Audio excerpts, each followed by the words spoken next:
এমন আজব কাণ্ড আমি আর দেখেও নাই, শুনিও নাই। দেখতে দেখতে বয়স তো আর কম হলো না। বাংলাদেশে নির্বাচন 91 সাল থেকে অন্তত অনেকগুলো দেখেছি আমরা। তো এর আগের সময়টায় আমরা স্কুল পড়ুয়া, শিশু বয়স, কৈশোর বয়স, কিন্তু 91-এর পর থেকে বলতে পারেন তার আগেও কিছু দেখেছি খানিক, 86-88 তো মনে আছে।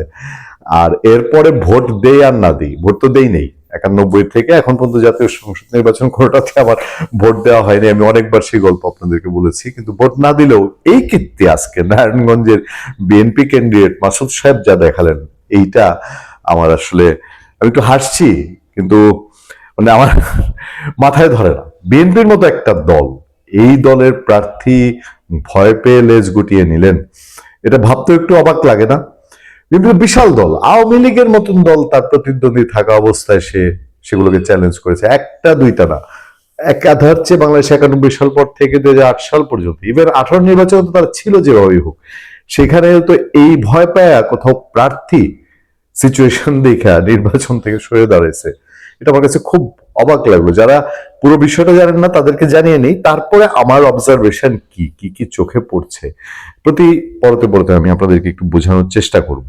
সেটা হলো যে নারায়ণগঞ্জের 5 আসনে বিএনপি মনোনীত প্রার্থী মাসুজ্জামান মাসুদ নির্বাচন থেকে সরে দাঁড়ানোর ঘোষণা দিয়েছেন। তিনি প্রেস কনফারেন্স করে ঘোষণা দেন, নিরাপত্তাজনিত কারণে পরিবারের অনুরোধে নির্বাচন থেকে সরে দাঁড়িয়েছেন বলে জানান জেলা চেম্বারের সাবেক সভাপতি মাসুদুজ্জামান মাসুদ।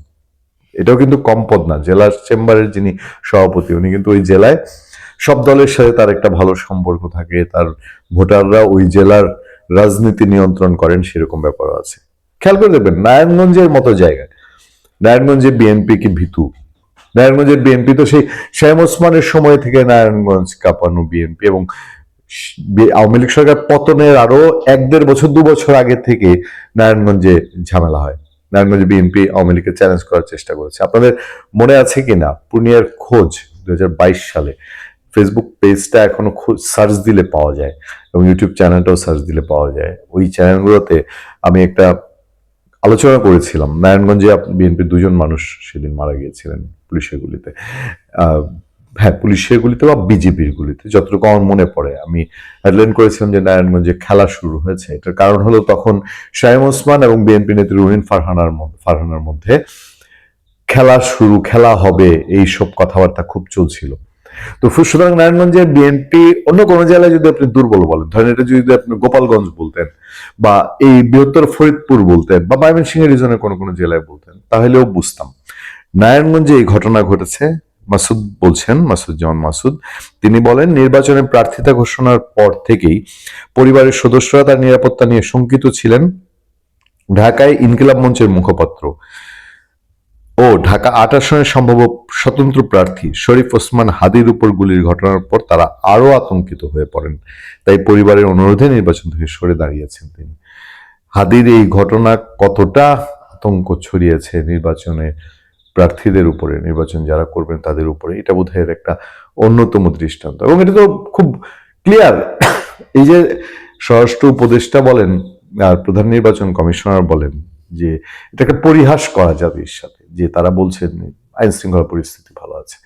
মানে প্রধান নির্বাচন কমিশনার দেশে যেখানে প্রার্থী সরে যাচ্ছে নির্বাচন থেকে ভয়ে ডরায়া পালায় যাওয়ার মতন অবস্থা প্রার্থীর, এবং বিএনপির মতো দলের প্রার্থী, এটা অন্য কেউ লামছাম হতো তাহলে আমি বলতাম যে ঠিক আছে, এই দল সেই দল, আতুফাতু দল, বা পয়সা খাওয়া কিছু লোকের ইমেজ থাকে না যে পয়সা খায় সরে গেছে, তাহলে অন্য কথা হতো। কিন্তু বিএনপির মতো দলের প্রার্থী সরে গেছে, কিন্তু এই দায়িত্বশীলরা তারা বোঝাচ্ছে আইন শৃঙ্খলা পরিস্থিতি ভালো আছে।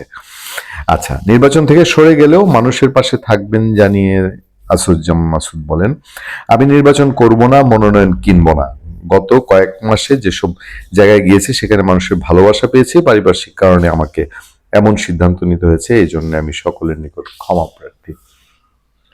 নারায়ণগঞ্জে বা সারা বাংলাদেশে বিএনপির একটা মনোনয়ন পাওয়া সোনার হরিণ পাওয়ার মতো। এবং আজকালকার যুগে অনেকেই মনে করেন বিএনপি মনোনয়ন মানে মোটামুটি আপনার এমপি হওয়া কনফার্ম। এক সময় যেরকম আওয়ামী লীগের ছিল, কলাগাছ দিয়ে ধৈরা আইনার নৌকা প্রতীক দিয়ে দিলে সে এমপি।